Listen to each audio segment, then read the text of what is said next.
tal? Bienvenidos a este canal de YouTube que se llama Sergio Zurita, lo cual es muy bueno porque yo me llamo así, entonces está bien. El día de hoy me acompaña. He pensado mucho, en los últimos años he pensado, y esto no tiene nada que ver con los movimientos feministas que han ocurrido, o tal vez sí, pero las personas más interesantes y más inteligentes que he conocido en los últimos 5 años son mujeres. Ah, y una de ellas es nuestra invitada de hoy, la escritora y conductora Julia Santibáñez. Julia, ¿cómo estás? Sergio, qué gusto estar aquí, me encanta. Muchas gracias por invitarme, por recibirme. Yo te conocí, tú entrevistándome a mí. Así es, por tu libro Aquí Asaltan. Así es. Del Cali Arena, que habrá sido 2018 tal vez. 2018, exactamente. Pero ahora tú tienes un libro. Tengo un libro nuevo, sí, estoy muy contenta. Tu noveno libro se llama El lado B de la cultura y tiene un subtítulo. Tiene un subtítulo que reza Codazos, descaro y adulterios en el México del siglo XX, con esta portada espectacular de dibujos de Beth, de Bernardo Fernández, y bueno, las solapas también, pero para que se queden con algo de tentación no se las voy a enseñar ahora, pero sí acaba de salir. En la portada reconozco a Tintán, a Roberto Bolaño, al simpatiquísimo Carlos Fuentes, al super limpio y super higiénico Carlos Monsiváis, al agradabilísimo cero amigo de dictadores Gabriel García Márquez, y acá ya hay gente más simpática. Mira, Tongolele, la China Mendoza, Octavio Paz, a quien adoro. ¿Esta quién es? A ver, tú dime. No sé. Silvia Pinal, Okay. de Chavita, obvio. Para quien Silvia Pinal está arriba entre Monsiváis y Tintán. Es Silvia Pinal. Bueno, ok. Y esta otra güera. Nahui Olin. Ojazos verdes. Esta debe ser la doña. La doña. El piporro. Ya, no descubramos todos. Porque vamos a hacer después una dinámica en redes para ver qué tanto conocen a los personajes. Ok, bueno. Este sí sé quién es, este también, este no estoy seguro y este tampoco estoy seguro. Okay. Pero, bueno, primero hablemos un poquito del lenguaje en general y luego nos vamos metiendo hacia el libro.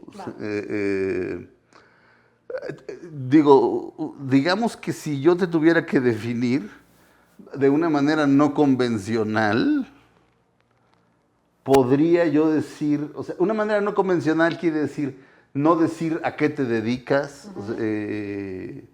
Si yo tuviera que definirte, diría que tú eres una amante del lenguaje. Qué bonita definición, que suscribo totalmente. Sí, ese es quizá mi rasgo más importante, que toca todo lo que hago. Y lo noto porque sí, yo también era un amante del lenguaje, pero el lenguaje me cambió por ti. Podemos compartir ese amante. No, ya no me quiso, ya me dijo, lárgate con tu lengua a otra parte. Pero cuando hablo de eso, digo, es por las conversaciones que he tenido contigo, es por cosas que de pronto me dices como lo bonitas que son las esdrújulas, por ejemplo. No, la palabra bonita, obviamente, no creo que la hayas usado, pero vaya. Me enloquecen las esdrújulas, me parecen las palabras con más onda, con más cachondeo, con más posibilidades sonoras que tiene en particular el idioma español. Sí. Entonces todo el tiempo estoy buscando esdrújulas y jugando con esdrújulas. En un programa de televisión del TV UNAM con Fernando Rivera Calderón, mi sección se llamaba, bueno, el programa se llamaba La Hora Elástica y mi sección se llamaba La Palabra es drújula. Drújula. También, me gustan. También los juegos de palabras son lo tuyo. Digo, además eres poeta. Tu más reciente libro de poesía son los sonetos. No, después de los sonetos salió Eros una vez y otra vez, que es el libro de poesía que ganó el premio Mario Benedetti en Uruguay y se reeditó en México el año pasado, en 2020, por Textofilia y la Universidad Autónoma de Nuevo León. Y se llama Eros una vez y otra vez, que también es un juego de palabras, sí, por supuesto. Claro. Pero, digamos, yo tengo el primero, que lo compré entre particulares porque estaba agotadísimo. Que es la edición uruguaya. Sí, de Seix Barral, esa. Sí. Pero, digamos, ¿es lo mismo Sí, o debo...? es lo mismo. Eros una vez es idéntico al libro que ganó, al libro que tú tienes. Ajá. Y le añadimos más de 20 poemas, por eso él y otra vez. Ah, entonces no es lo mismo, lo necesito. O sea, no es lo mismo. Ok, me parece muy bien. Ya lo resolveré pronto. No, bueno, no, lo puedo ir a comprar. O no lo puedo ir a comprar. No, sí lo puedes ir a comprar. Bueno, y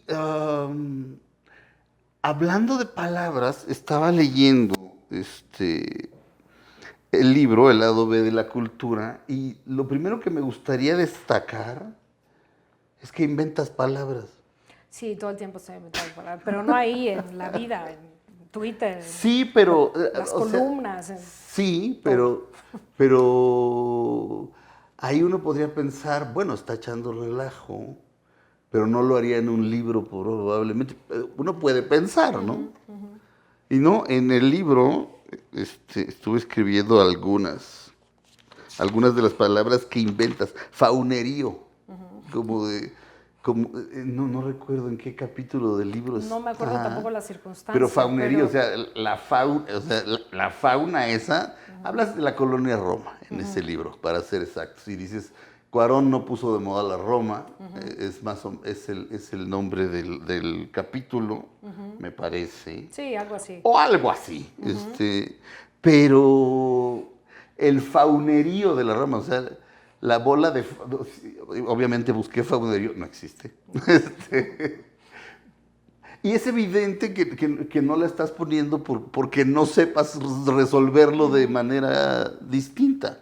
Tengo la idea, creo que la he comprobado muchas veces ya, de que si tú usas una palabra muy manoseada, la gente, todos, la pasamos de largo. A veces ni siquiera la registramos. Si hubiera puesto la fauna de la Roma, la pasas derecho y no te quedas con el mensaje, digamos, el grupo de gente de la Roma, pero te sigues. Si encuentras de pronto un neologismo, como en este caso, te detienes, porque dices, caray, esta no la registro, esta palabra no la conozco. Muchos irán a buscarla, no necesariamente, porque de todas formas se entiende. Sí. Entonces, me gusta mucho jugar con neologismos, tanto en la poesía como en el libro, como en las columnas, en fin, todo lo que escribo, fundamentalmente por eso, porque siento que hace que el lector, uno, se detenga y le tengas que poner atención para, a ver, ¿leí mal? Y ese juego me gusta mucho. O sea, creo que logra un nivel de atención que normalmente no tendrías. Y lo uso no indiscriminadamente, o sea, debe haber, no sé, 5 o 10 neologismos máximos en el libro. Aquí tengo 1, 2, 3, 4, 5, 6, 7, 8 y los empecé cuando me di cuenta de que lo estabas haciendo. Ya no me regresé por los otros 4, más o menos. Pero no son muchísimos. No. Y todos son así de comprensibles. Faunerío, o sea, es muy cerca de fauno, de la fauna, en fin. Enneciadamente. Enneciadamente, pues sí. Yo pedí un vaso de mezcal y me traían un caballito. Y yo enneciadamente decía, no, yo no quiero un caballito, yo quiero un vaso. Sí. Entonces, enneciadamente es un adverbio que no existe, que todo hablante de español puede entender, pero que al mismo tiempo le da como una coloración, una temperatura distinta al texto, me parece. Entonces, por eso los neologismos por todas partes. Y enneciadamente viene porque uno de los personajes del libro, del cual todavía no hablamos de qué se trata, pero no importa, uno de los personajes del libro quiere enneciadamente casarse con alguien. Luego, indiferentiza. Ahí no recuerdo el contexto. Yo tampoco me acuerdo del contexto en general de los neologismos, pues sé que los uso, pero no, ahorita no recuerdo en qué contexto. Pero si yo te miro O si yo te indiferentizo cuando entro al salón, pues quiere decir que no te peleé. Que no ajá. Que simplemente saludé a los demás que estaban ahí y actué con indiferencia. Sí. ¿No? Sí. Este que viene, habla de un pleito. No me acuerdo. Salvador Novo es el personaje más peleonero de todo el libro. Sí, totalmente. Salvador Novo, el grandísimo Salvador Novo, pones una cita de Octavio Paz diciendo que cuando murió decía, era muy inteligente, era muy talentoso, pero no escribía con sangre, escribía con caca. Entonces, Tal cual, cita textual. La sola idea de pensar en Octavio Paz diciendo, caca. Me encanta, no sé, nuestro premio Nobel. Con su manita. Sí, pero a mí me gustaba mucho cómo hablaba, o sea, lo imito por admiración, me fascinaba cuando salía mucho en tele, sí. Que era mucho, pero la malditidad. La malditidad es, no sé, es una bronca entre un par de intelectuales. Y de pronto, cuando llegan ya así a decirse lo peor y pones la malditidad entre los intelectuales. Creo que ahí me refiero, que es muy buena la anécdota, si es que no lo usé ahí, lo debí de haber usado ahí. Guillermo Cabrera Infante, escritor cubano muy importante, pues tenía un sentido del humor bastante, digamos que bastante cáustico. Entonces, un personaje, un escritor, se suicida y Guillermo Cabrera Infante sale a decir que pues es que quería ser parte del boom. Del boom literario. Claro. Entonces, si no lo dije ahí lo tenía que haber dicho. Déjame. Híjole, esta es buenísima. Pero creo que la palabra nueva, el neologismo, es de Ángeles Mastretta. Puede ser. Creo, y es una mujer que se enamora, una mujer sumamente talentosa de la que hablas en el libro, se enamora, y creo que es Ángeles Mastretta, si fuiste tú, dime tú, pero dice, y se enamoró, no pone, y se enamoró como se enamoran las mujeres inteligentes. Las mujeres inteligentes, como una estúpida, eso es de Ángeles Mastretta, pero pero luego tú pones que le pasa a las talentosas y a las destalentadas. Sí, no sé si lo dijo Ángeles Mastretta, si lo dijo, lo desconozco. Pero esa me la inventé yo, pero probablemente ya la había dicho Mastretta, no sé. No, creo que está así. Destalentadas, digo, se entiende. Falta de talento, o sea, carente de talento. Es que a veces siento que, y falta de talento, ya usaste 3 palabras. En cambio, destalentada en una sola, ya te quedó clarísimo cuál era el sentido. Entonces, también, incluso por economía lingüística, a veces me invento palabras sobre la marcha, porque tengo que cumplir con un número determinado de caracteres. En cada capítulo tenía que entrar X número de caracteres y me estoy pasando, pues entonces empiezo a revisar de qué manera puedo ser más eficiente con el lenguaje. Entonces, los neologismos tienen muchos orígenes. En mi caso, el primero es divertirme con el lenguaje, jugar con él, invitar al lector a subirse a ese carrusel donde estamos dando vueltas y divirtiéndonos, pero luego también tienen razones muy pragmáticas como esa, ¿no? Cortar caracteres para que entre lo que necesito que entre en un determinado espacio. Te voy a leer otras 3. Venga. Y ya, te lo prometo. Venga. Dices, hablas de Vitola, de la gran comediante, que por cierto, gracias a tu libro me enteré de que era judía, aunque tú no lo dices, tiene un apellido judío, se apellida Kaufman. Sí. Probablemente es judía. Seguramente sí, aunque no encontré el dato específico. Pero sí. Seguramente. Y decís que se movía de manera agirafada. Es que quien quiera que haya visto El Rey del Barrio, la película El Rey del Barrio con Tintán, no puede, creo, necesitar mayor explicación. Se mueve como una jirafa. Sí. Larga, flaca, cuando era absolutamente el contramodelo femenino de la época, que eran muy redondas, sí, muy claro, carnosas y tiposas y demás.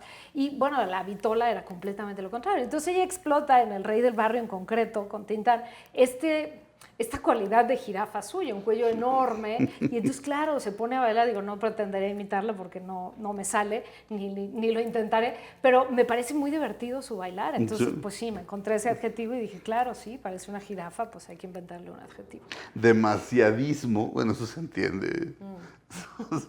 Creo que ese lo uso, creo que es el único que me acuerdo que usé.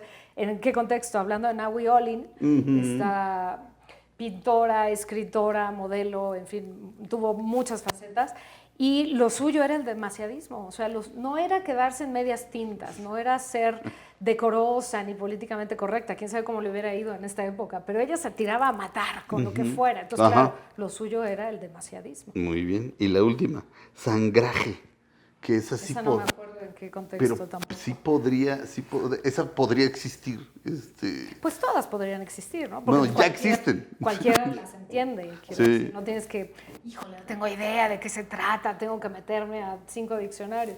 Pero bueno, creo que me refiero también a las broncas entre intelectuales o a las broncas de matrimonios, de artistas, en fin, y bueno, pues se dan unos sangrajes bastante notables por ahí. Creo que en ese contexto la uso. No sé. Bien, ahora digamos que la pregunta obvia y que te vas a hartar de contestar en todas las entrevistas, por eso te quise planear inmediatamente, para que no me toque a mí otra vez.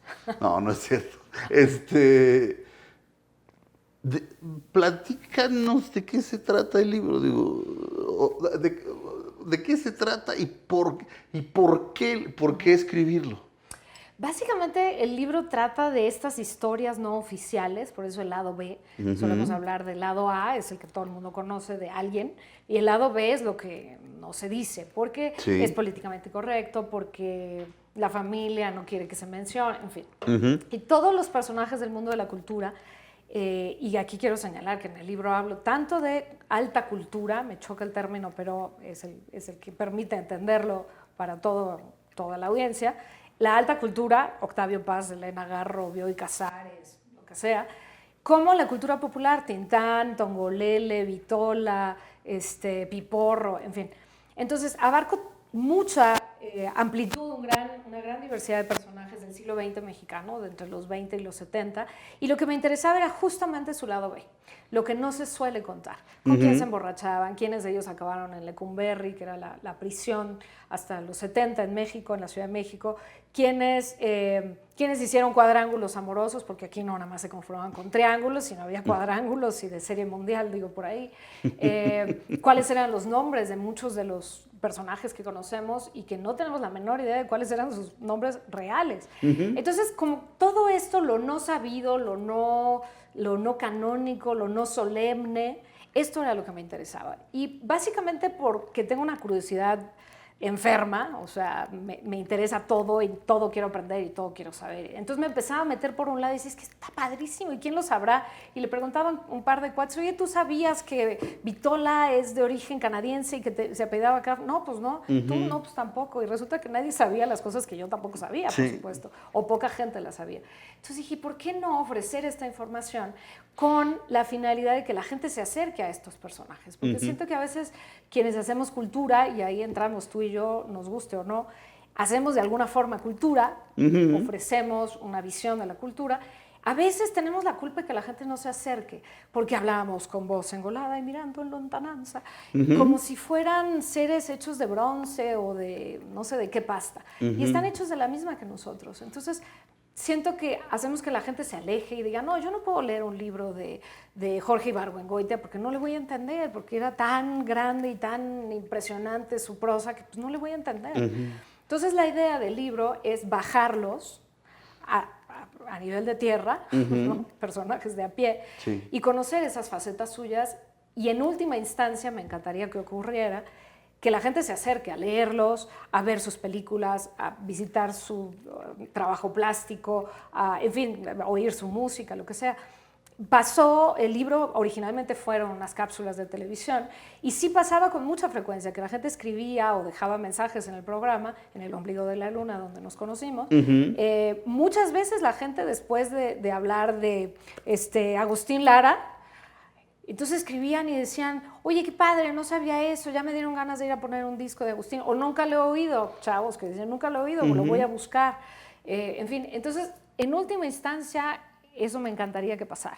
Que no solo el lector, la lectora se quede con lo que cuento en el libro, sino que vaya más allá y se acerque a un libro de Josefina Vicens, o quiera, no sé, eso, acercarse a la obra de David Alfaro Siqueiros, por ejemplo. Ese es lo último que quisiera que ocurriera, pero antes de eso, sobre todo me interesa que lo disfruten, se diviertan y se quiten esta idea de solemnidad que malamente ha acompañado a la cultura. A mí me pasó, digo, ya me pasó con el libro, había visto el nombre por ahí, por supuesto, pero no tenía idea realmente no tenía idea de la existencia de Inés Arredondo. Lo cual supongo que debe ser un poco penoso. No necesariamente. Muchos de estos personajes han sido bien castigados en ese sentido, de no darse a conocer. Pero digamos que siendo escritor, aunque no lo sea yo de tiempo completo, tuve la impresión de que debía conocerla y no la conozco. O sea, y aquí hablas de ella y bueno, hay un famoso, es un ensayo, el de Virginia Woolf, de una habitación propia. Sí, claro. Es un ensayo, correcto, en el que dice que las mujeres obviamente no habían evolucionado a la par de los hombres como escritoras porque carecían de una habitación propia. A room of one's own. Exacto. Una habitación que pueda llamarse mía, donde tenga privacidad, donde no tenga que estar todo el día lavando platos y cuidando niños, sino que sea una habitación para mí y donde yo pueda dedicarme a crear. Que curiosamente, probablemente Virginia Woolf no sabía de la existencia de Sor Juana. Probablemente no, pero de todas formas Sor Juana fue un caso rarísimo, absolutamente singular. No solo en la historia de México e Hispanoamérica, del mundo entero. Claro. Sí. Pero vaya, tiene que ver el desarrollo de Sor Juana tiene que ver con su habitación propia. En el convento, pero sí, su habitación propia. Incluso el ensayo de Virginia Woolf habla de una hermana de Shakespeare, una posible hermana de Shakespeare que pudo haber llegado tan lejos como él. Y en efecto. Pero aquí estás hablando de Rosario Castellanos. Lo que pasa es que, bueno, hablemos de Rosario Castellanos y luego digo la otra idea, porque si no me voy a ir a quién sabe dónde. Cuentas de Rosario Castellanos, una gigante. Por cierto, ¿a ti te gusta utilizar palabras como personaje o giganta? Sí, giganta nunca leí la palabra giganta, pero si dices personaje, y obviamente sabes que lo correcto es personaje, pero también te gusta romper las reglas en ese sentido. ¿Por qué? Pues porque me divierte mucho, porque no, empecé a usarla cuando mi hija era muy chiquita y entonces yo le empecé a decir la personaja. Ajá. Así de, a ver, personaje, vente a comer o lo que sea. Claro que ella no entendía lo que era personaje, pero decía, la personaje está horrible. Entonces le empecé a llamar personaje. Y de ahí en adelante, la adolescenta, a mis amigas muy, muy íntimas, muy cercanas, les digo corazona. Creo que no desde una visión estrictamente feminista, aunque lo soy, pero no es una reivindicación de género, sino es más bien primero que nada un juego. Eres mi corazona porque eres mi carnala, pues. No es una declaración de amor, sino es un juego con el lenguaje que de nuevo descoloca y de nuevo hace que uno se detenga. ¿Qué dijiste? Sí, dije corazona, sí, dije adolescenta. ¿Por qué no? Sí. El lenguaje está para que juguemos con él todos, creo, y es una invitación a la audiencia que también juegue con el lenguaje. Es propiedad de todo hablante, así que no hay por qué no jugar, creo. Muy bien. Ahora, Rosario Castellanos, que básicamente es una grandísima escritora. Es tremebunda. Con una vida tan triste. Obviamente es chapaneca, y era amiga de Jaime Sabines.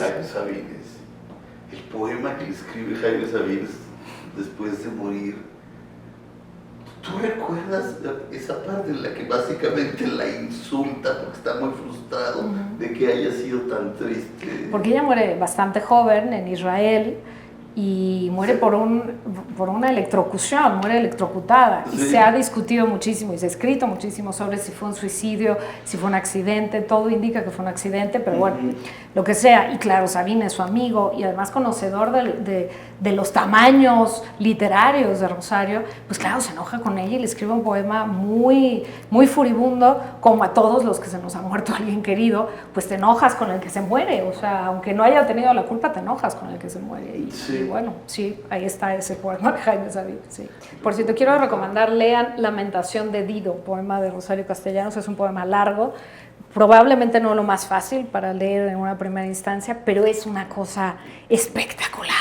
No puede ser ese poema Lamentación de Dido, de mis favoritos en la vida entera, y como sé que tu auditorio suele leer, entonces por eso me atrevo a recomendar. Lamentación de Dido está en muchísimas antologías, o en internet incluso. Muy bien. Ahora, contar estos pasajes de la vida privada de los mismos,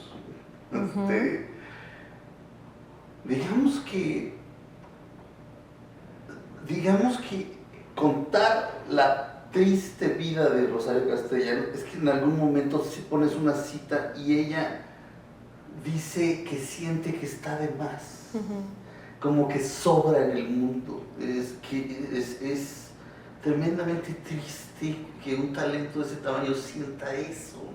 Pero de nuevo, los grandes personajes también pasan por depresiones, por una mala autoestima, una baja autoestima, en fin. Sí, en el caso concreto de Rosario, abordo sobre todo su relación con Ricardo Guerra, que fue su marido y padre de su único hijo, y cito pasajes de las cartas de ella, Ricardo, donde efectivamente se pone por debajo del tapete, no se pone de tapete, se pone abajo del tapete. Y eso no obsta para que haya hecho una obra deslumbrantísima. Es decir, la obra de los personajes no le estoy cuestionando en absoluto, ni a los personajes, pero pretendo dar como otros ángulos de lectura de la obra, a partir de la vida privada, digamos, de la vida íntima. Y no son cosas que yo estoy inventando, esto me importa resaltarlo, todo está absolutamente sustentado, hay una bibliografía muy extensa al final, y solamente son los libros. Además consulté muchos artículos que ya no pusimos porque era una locura, y muchos sitios de internet. Entonces todo está sustentado, todos son hechos reales, comprobados, digamos. Entonces lo que me interesaba en el caso de Rosario es, ¿cómo es posible que una mujer que escribió con esta garra, con esta profundidad, con este conocimiento de la naturaleza humana, haya tenido una autoestima tan absolutamente hecha pedazos, marchita, hecha añicos? Me sorprende muchísimo, no lo acabo de procesar todavía. De hecho, las mujeres, no sé si el 100% de las mujeres de las que hablas, mujeres, no el 100%, el 100% no. O sea, María Félix es por supuesto una excepción, pero son mucho más trágicas que los hombres. Les va peor en la vida. Tenían un contexto muy adverso. O sea, Inés Arredondo no se tiró al drama, pero efectivamente tenía todo en contra. Tomás Segovia, su marido, tenía todas las luces sobre sí mismo. Y ella, teniendo una obra igual de sólida, me parece a mí, pues no había ni un triste foquito que la alumbrara. Es decir, las mujeres del siglo XX en general en México tuvieron el foco totalmente apagado y tú te vas a la esquina y atrás de la puerta. Entonces, creo que eso también es un contexto social importante al momento de hablar de estas mujeres, pero no todas. Vitola no parece haber tenido mayor problema, digamos, de autoestima. Josefina Vicens, María Asunzolo, esta galerista espectacular que tampoco es muy conocida hoy. En fin, muchísimas de ellas tuvieron, digamos, que los arrestos que se necesitaban, pero el contexto era muy desfavorable y eso también lo refleja, por supuesto, el libro, ¿no? Sí. ¿Cómo se llama esta mujer? Esa es fascinante, es uno de los pasajes más fascinantes del libro. Esta mujer que protagoniza la película Santa. Elena Sánchez Valenzuela. Elena Sánchez Valenzuela. Protagoniza la primera Santa de 1918, película muda. Sí. Y luego sigue una carrera actoral, se empieza a interesar por estudiar el cine, se convierte en corresponsal mexicana en Estados Unidos y en Francia y termina haciendo la Cineteca Nacional. A mí Carlos Fuentes no puedo con él, pero bueno, o sea, necesito confesar eso para que la gente le quede claro, no puedo con él, no puedo con él como escritor, me parece malísimo, me parece un tipo odioso, mamón, oportunista, muy pegado a las faldas del gobierno. Lo mamón y oportunista no te lo cuestiono nada. Lo pésimo no estoy de acuerdo, pero se vale. Ahora, y pues, podrán pensar que es envidia, pero yo creo que no. Pero cuentas como hacía unas orgías en las que Fernando Benítez dice, era guapo, lo tenía todo. ¿Tiene cuántas mujeres? Sí. Y dice, el semen corría por las paredes. Dice, por las escaleras. Por las escaleras. En las orgías que armaba en su calle de Galeana, en su casa de Galeana en San Ángel, cuando estaba casado con Rita Macedo, actriz muy importante. Sí, él tenía princesas y lo cuenta justo antes de que el libro, yo entregara el libro, apareció el libro de Cecilia Fuentes Macedo, hija de Rita Macedo y de Carlos Fuentes, la única que tuvieron ellos dos. Y lo cuenta Cecilia, que en las memorias de su madre aparece estas fiestas, estas mega orgías que daban en San Ángel con todo el mundo intelectual ahí. Y de repente Fuentes desaparecía porque ella se había ido a un bungalito que tenían atrás, donde vivió José Donoso un tiempo, con una de sus princesas, así las llamaba él, y Rita Macedo lo consigna. Y sí, Fernando Benítez, bien lo citas tú, habla del semen corriendo por las escaleras, todos contra todos, es una cosa a matar. Y Fuentes descaradamente paseándole a Rita a las princesas. Totalmente. Pero Donoso dice que sin esas fiestecitas, el boom lo que conocemos como el boom latinoamericano, que es este estallido de los grandes escritores como García Márquez, como el propio Fuentes, vaya, como Vargas Llosa, no hubiera existido. Eso es interesante. Eso es, y bueno, creo que deberíamos dejarlo aquí, porque para que la gente se quede con las ganas y lea el libro. El libro se llama El lado B de la cultura. Tú eres Julia Santibáñez, yo soy autora. Julia Santibáñez. Codazos, descaro y adulterios en el México del siglo XX. El lado B de la cultura, otra vez. El libro El lado B de la cultura, Codazos, descaro y adulterios en el México del siglo XX, de Julia Santibáñez, que aquí está. Julia, muchísimas gracias. Al contrario, Sergio, me encanta tu lectura, gracias por ir a contracorriente de todas las entrevistas, eso se agradece muchísimo. Bueno, no lo intenté, así salió, o sea que... Ya sé, siempre es así contigo, eso me encanta. Tú eres una de esas mujeres que he conocido súper interesantes e inteligentes en estos últimos años. Muchas gracias, para mí es un honor que lo digas tú además. Muy bien, gracias. Esto fue mi canal de YouTube. Los invito a que se suscriban, sus pulgares arriba si les gustó, y nos vemos la próxima semana. Bye.